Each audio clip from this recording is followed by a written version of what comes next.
Salamlar. Deməli, məziyyətlərin Bərdə əmirliyi haqqında danışaq. Məziyyətlərin ərəb mənşəli idilər. Azərbaycan şimal-şərqi torpaqlarını idarə etmişlər, əmirlik Bərdə olmuşdur. Rəsmi hakimi də Yezid bin Məziyyət olmuşdur. 859-cu ildə Yezid bin Məziyyətin oğlu Məhəmməd bin Yezid mərkəzi Gəncə şəhərinə köçürmüş. Həmin əmirlik 861-ci ildə Heysam bin Xalid tərəfindən Şirvanşahlar dövlətinə çevrildi.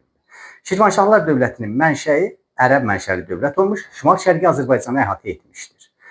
Paytaxt şəhərlər. Birinci paytaxt Şirvan şəhəri olmuş, ikinci paytaxt Şamaxı olub 918-də Əbu Tahir tərəfindən, üçüncü paytaxt 1192 birinci Arslan tərəfindən Bakı şəhəri olmuşdur.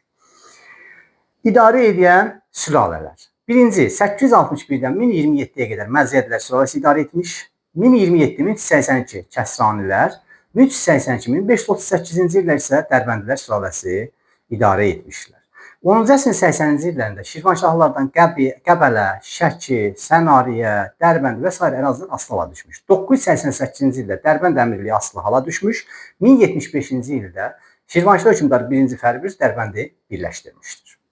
İdarəçiliyindən danışaq. Dövləti idarə edən şah idi. Əyalətləri şahzadə, vəzir maliyyə işlərinə baxan, hacib isə sarayda mərasimlərin təşkil olunmasında iştirak edənlər idi. Möhkəmləndirək. Dövlət nə vaxt yarandı? 861. Kim yaratdı? Heysam bin Xalid.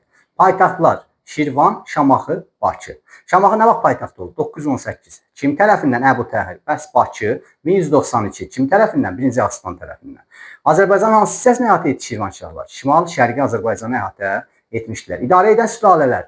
Məziyyədlər 861, 1027. Kəsranilər 1027-1382. Dərbəndilər 1382, 1538-ci illəri əhatə etmişdir. Dərbənd əmirliyi nə vaxt asılı hala düşdü? 988. Nə vaxt birləşdirildi? 1075. Həmin zaman Şirvanşah hökmdarı 1-ci Fərrux olmuşdur.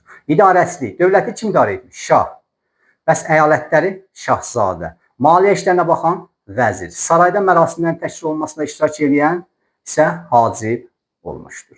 Şirvanşahlar mövzusu bundan ibarət idi. Sağ olun.